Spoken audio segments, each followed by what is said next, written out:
Hi, I'm Kyle House, the Automatic Transmission Product Specialist with EGP. The purpose of this video is to give you a basic understanding of the principles and components that are inside an automatic planetary type transmission. The subject transmission is out of Terry Beefcake Reeves' 2011 Ford Mustang GT. This vehicle dynoed at over 1,000 horsepower and 830 foot-pounds of torque at the tires.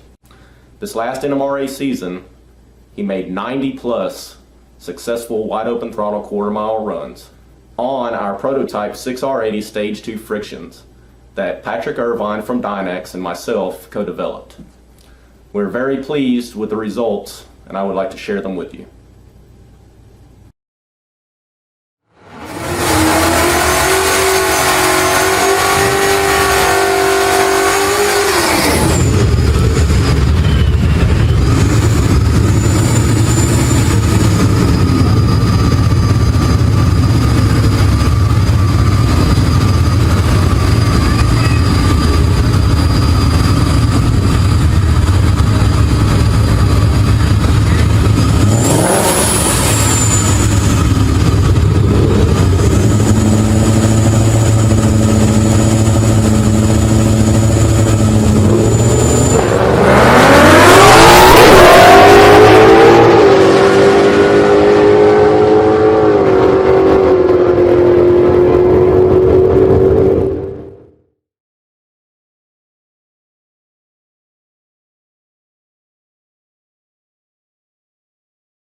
How are you doing? I'm Kyle House with EXEDY Global Parts.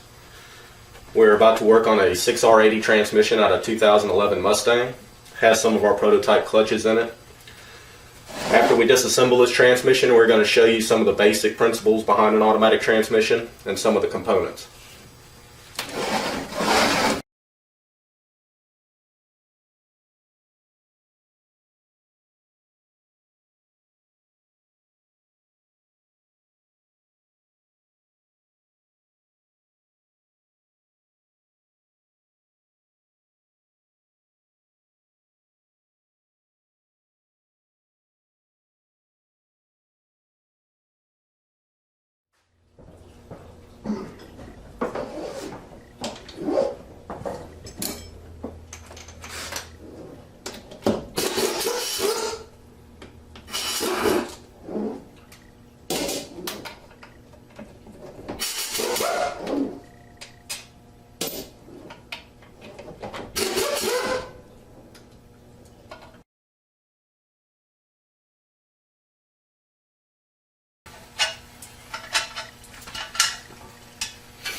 That's what I like to see.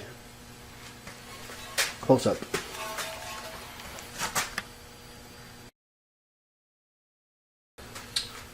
This is the valve body. I'm removing the case connector.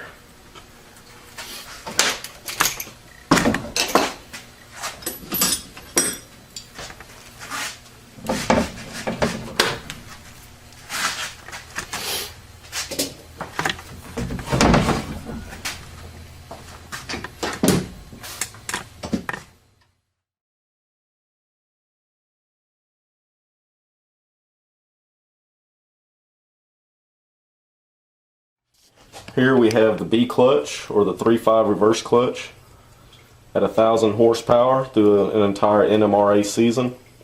They look pretty good.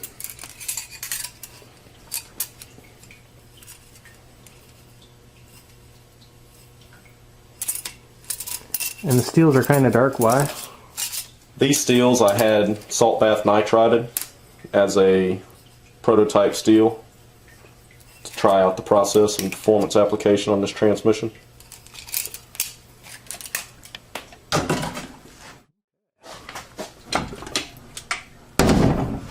What's that? This is the 1, 2, 3, 4 drum, or the A clutch drum. The E clutch drum is housed inside of this assembly. I'll pull this snap ring apart so we can get the actual drum assembly apart.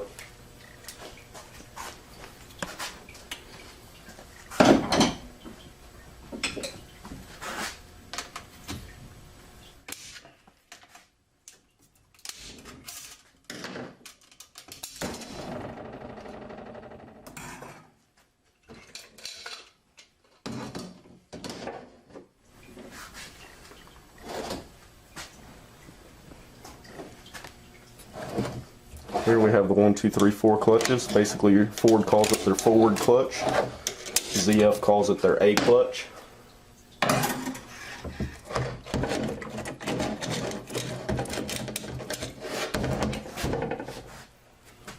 Once again, look very good. Through an entire season at 1,000 horsepower.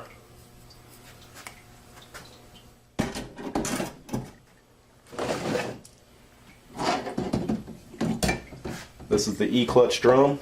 Ford calls it the overdrive clutch. It's on in 4th, 5th, and 6th gear.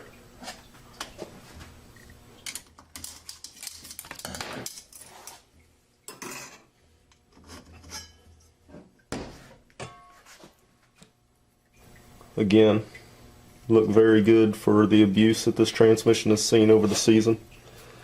No burning whatsoever. This clutch takes a lot of abuse on the drag strip.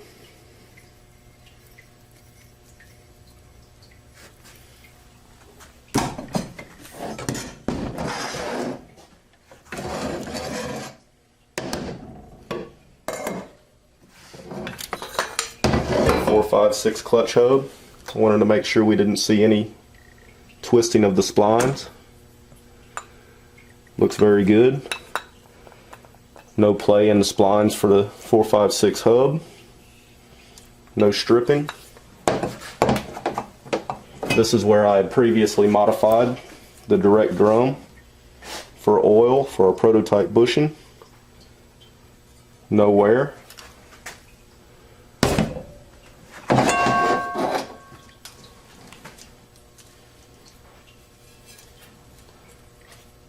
No twisting of the splines.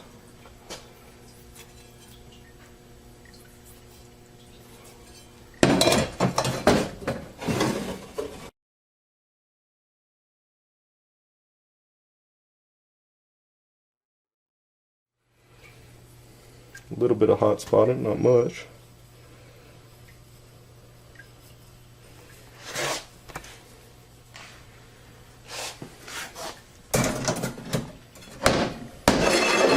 It's hard to get something to hold up to that much horsepower. I'm actually pretty impressed with it that it's made it through a season. Your low mechanical diode.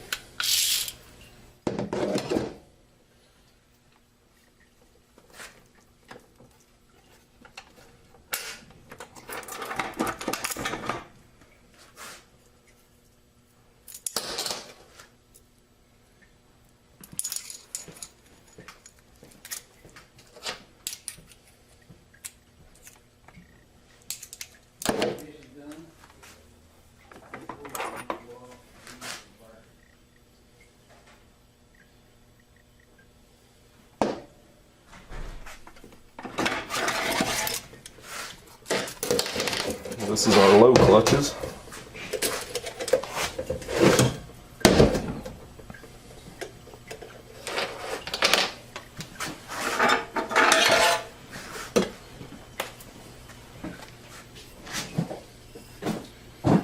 Look very good.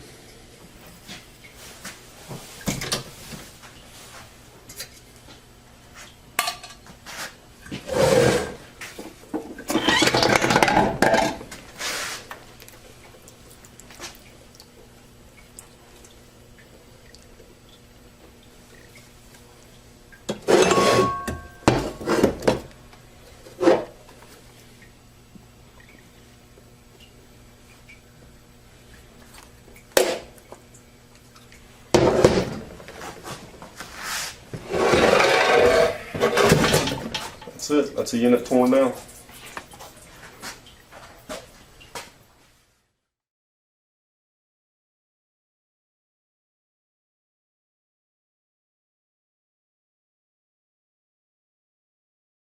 I'm going to take apart the pump, check the condition of it out. Flip it over. I just looking kind of like to see. That's the part that you see from the outside when the transmission's just sitting there. This is the front seal. If you have a customer ask you about a front seal for a transmission, that's what it is. It's where the torque converter hub goes into the pump.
Here we're going to reassemble the pump assembly.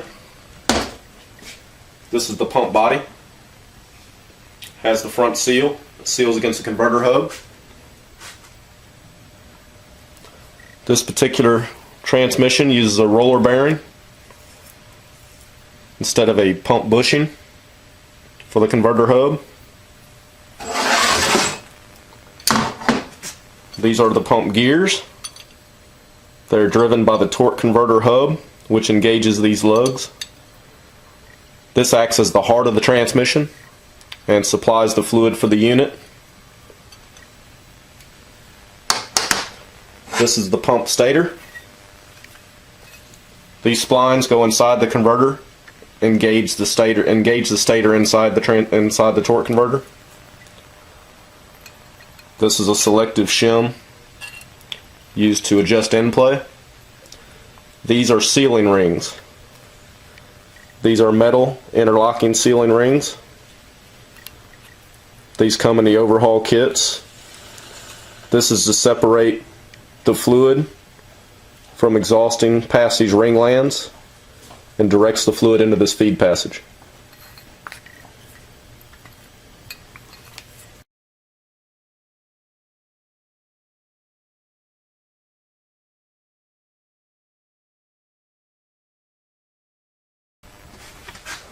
Here we're installing the pump gears inside the pump body, the outer pump gear.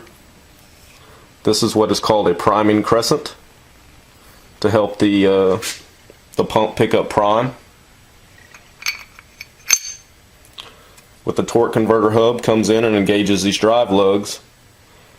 It spins this pump with engine RPM. It will suck fluid up through one of these pockets, compress it, and deposit it into this other pocket, which moves through the pump and will bring the fluid from the suction side to the pressure side and distribute it through the transmission.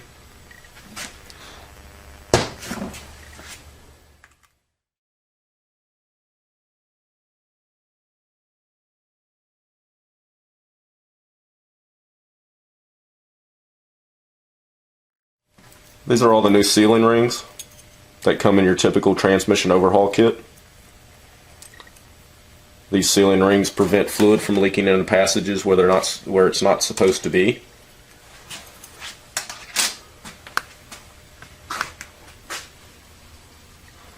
This is what they call a steel interlocking type sealing ring.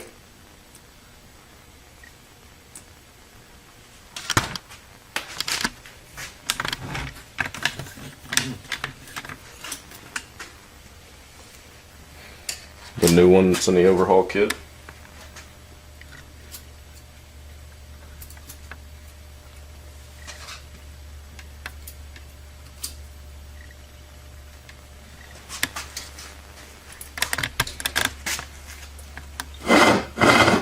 This is what they call a scarf type, a scarf cut Teflon sealing ring.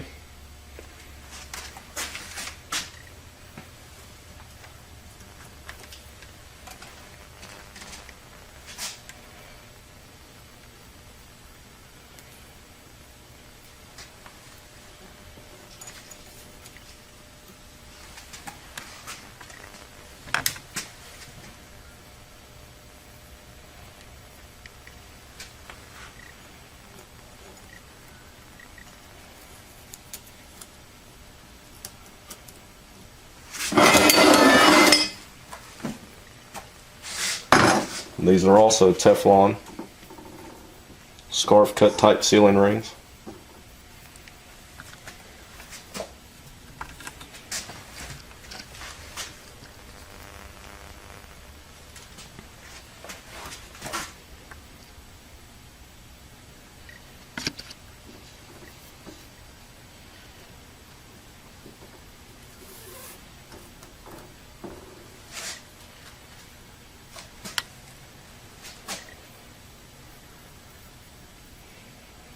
I'm pre-sizing them.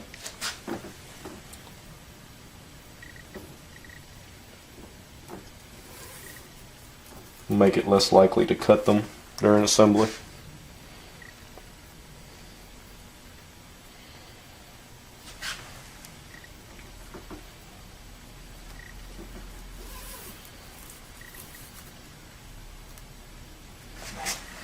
That's all the sealing rings. What do they seal up against?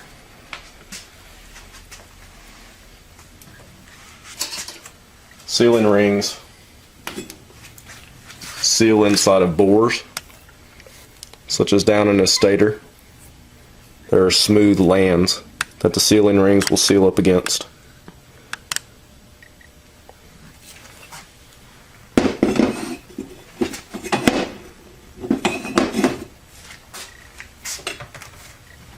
Pressure distribution sleeves. Sealing ring will run here on either side of these apply holes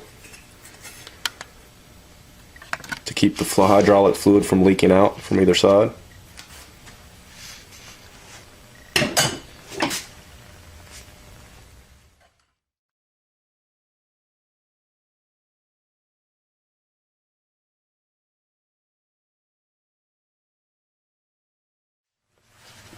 Kind of explain a little bit about how an automatic transmission gear train works. Then I have the gear train stacked up as it would sit inside the transmission, and there are brake clutches and driving clutches that drive different elements of the gear train in order to get the different gear ratios. For instance, if you're in low gear, you notice the output shaft spins very slowly.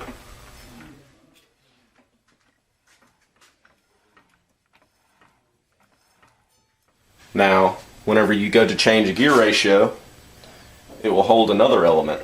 Say it will hold this direct drum. You have a much faster gear ratio.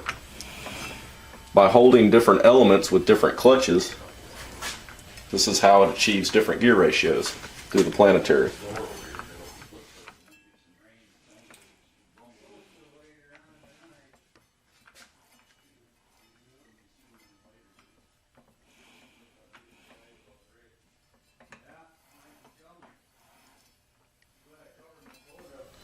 That's the basic principle behind a planetary automatic transmission.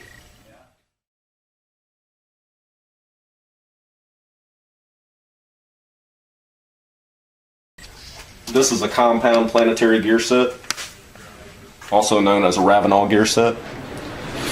It's comprised of actually two planetary gears built into the same carrier, which has two different sun gears, so they can turn at different speeds. Smaller sun gear and a larger sun gear. That will allow you to get multiple gear ratios out of the same planetary.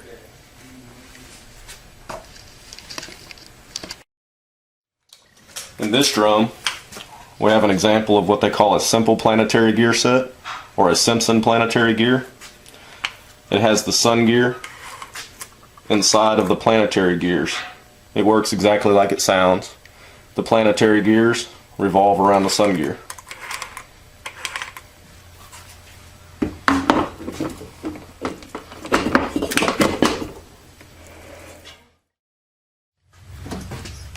These planetary gears drive this ring gear,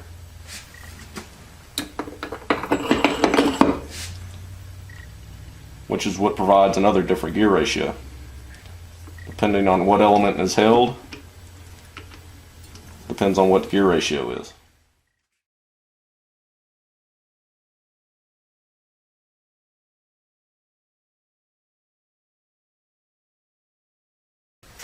This is the valve body assembly, disassembled for cleaning. These are pressure control solenoids for each individual gear or clutch pack. It'll have its own pressure control solenoid so it can control oncoming and offgoing pressures. It has valves. Fluid pressure acts on these valves to move the valve from a closed position to an open position, to move fluid through different tracks to the different clutch packs. These are check balls. There are 8 check balls in this valve body. Whenever pressure comes from underneath it, it will seal off a hole in the separator plate to prevent from leaking fluid into a circuit where it's not supposed to be. These are check valves that are spring loaded that keep fluid from leaking into this circuit until enough pressure is applied to compress the spring. That's the internals of the valve body.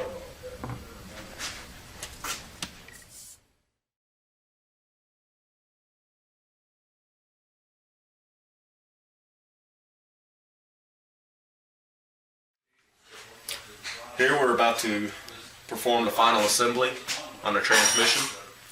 I have the case and the holder clean, ready to go. Start off the output shaft rear ring gear assembly.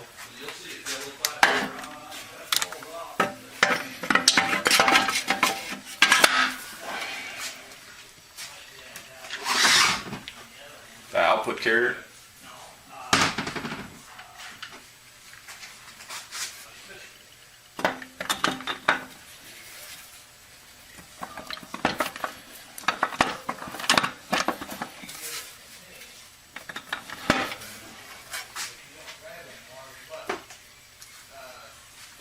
Sun gear assembly.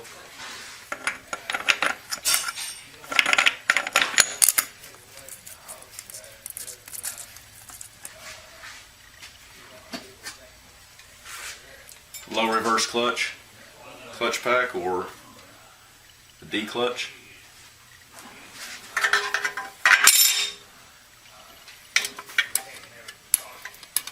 Then I went end plate, friction, steel plate,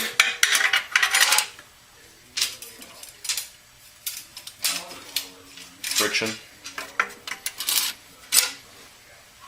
steel plate, friction, steel plate,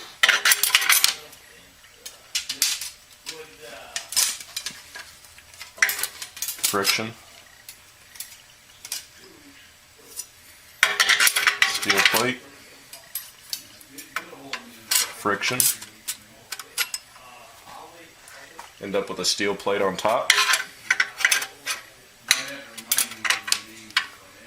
and our waved cushion plate.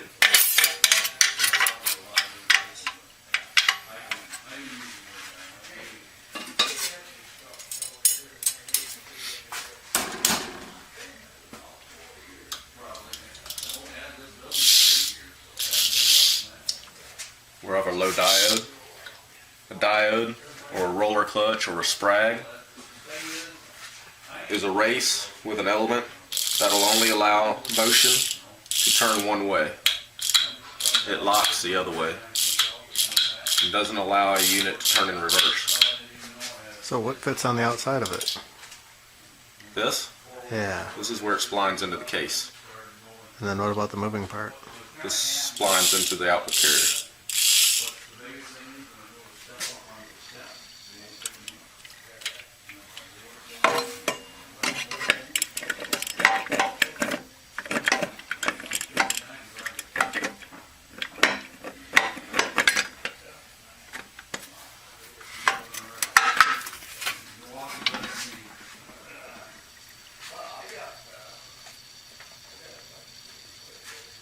Has an anti-clunk spring when going into low or going into first gear, so this doesn't rattle in the case.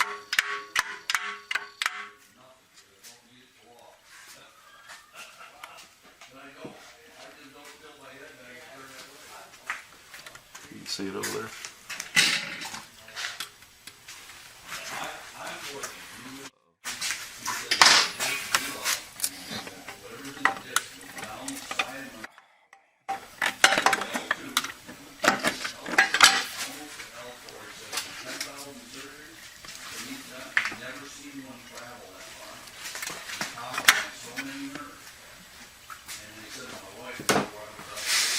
Keeps tension on it so it doesn't rattle.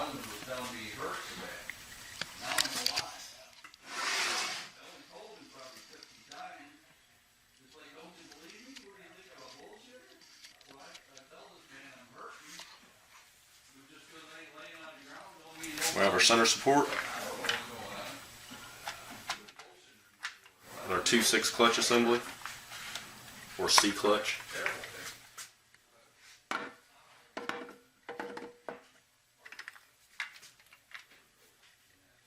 If you notice, it has a key in it. A key over here that coincides with notches in the case to keep it from turning for location purposes.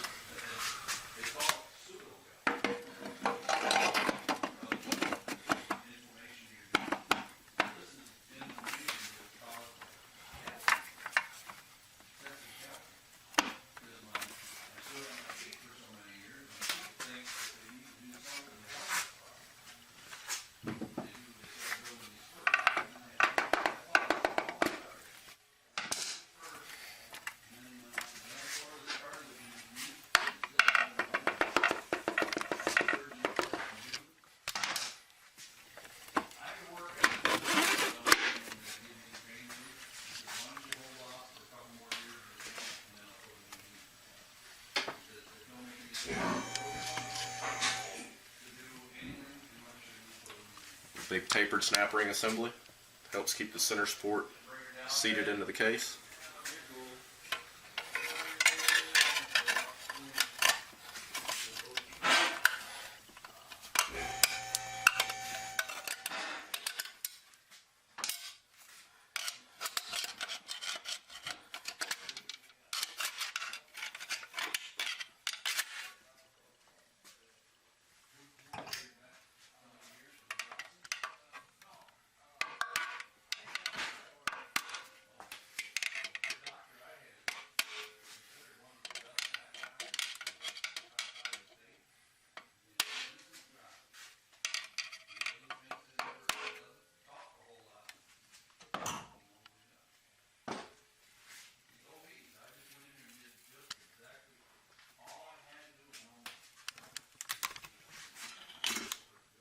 We have our direct or B clutch assembly.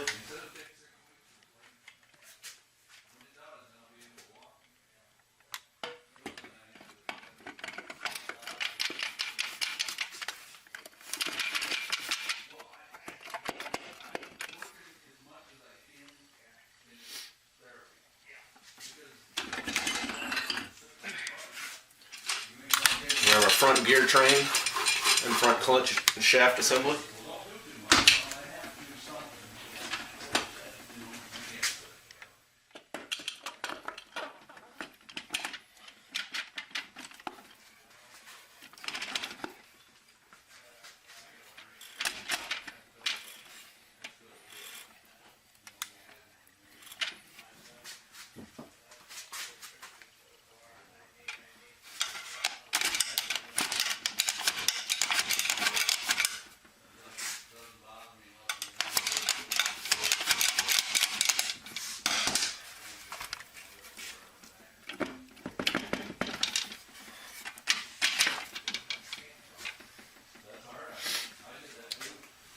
Finally, we have our pump assembly. This particular model uses no gasket. It was important I made sure that these surfaces were flat, free of burrs.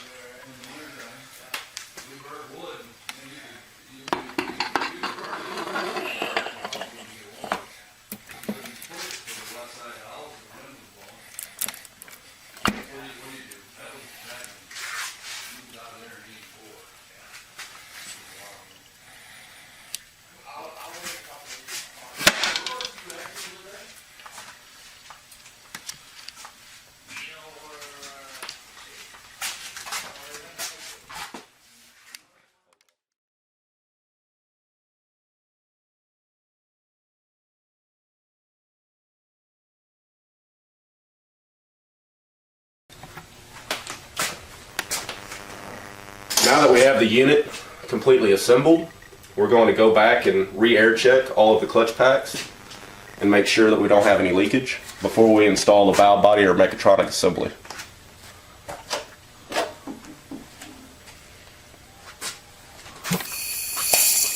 Here I'm air checking the C clutch or 2/6 clutch. Very little air pressure to apply it. Seals good. Here, air checking the D clutch or low reverse clutch.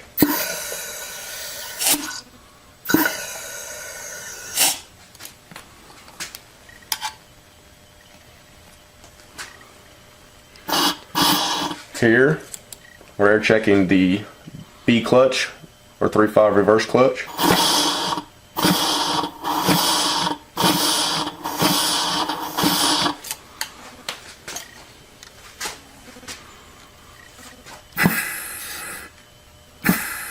This is a 1, 2, 3, 4 clutch. This is a 4, 5, 6 clutch or E clutch.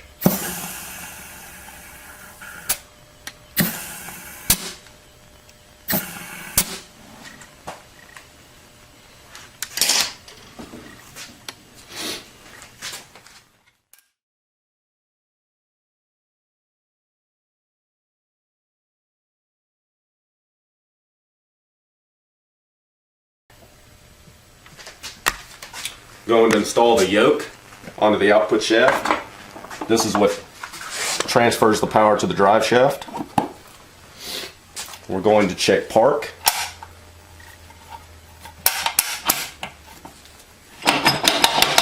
Park holds.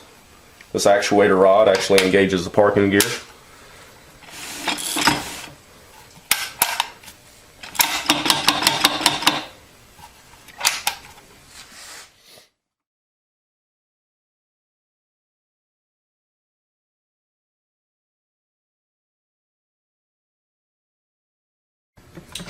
Here we have an example of a torque converter. Torque converter halves are welded together. It's a sealed unit. This is where it bolts to the flex plate that is bolted to the crankshaft. This is the pilot that centers the torque converter in the back of the crankshaft. This is the hub, which also drives the pump gears. This is where the front seal rides.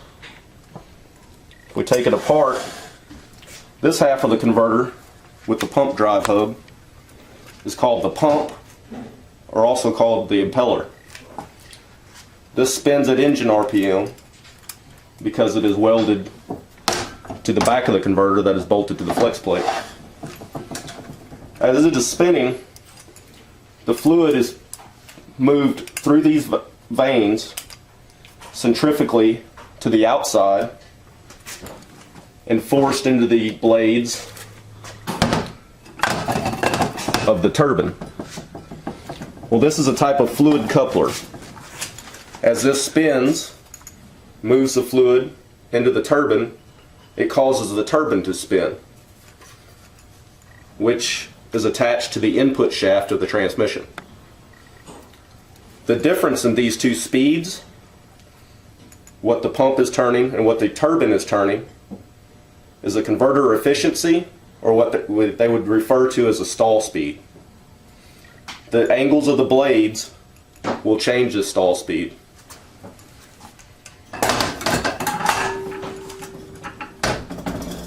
The other piece of a torque converter is called the stator.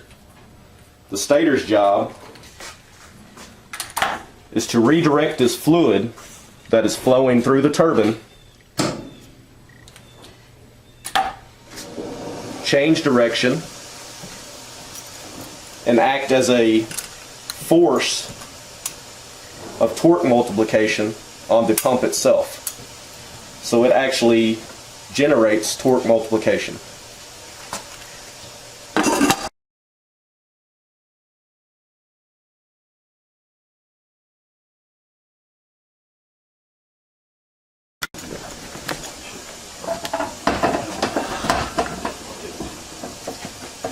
The stall speed of the converter, which is basically the slip speed between the driving pump or the impeller and the turbine, is the reason in an automatic equipped car you are able to put it in drive with your foot on the brake without stalling the engine. As with a standard, obviously if you release the clutch, then the engine will stall. This slip or stall speed in between the turbine and the impeller is why you're able to do that.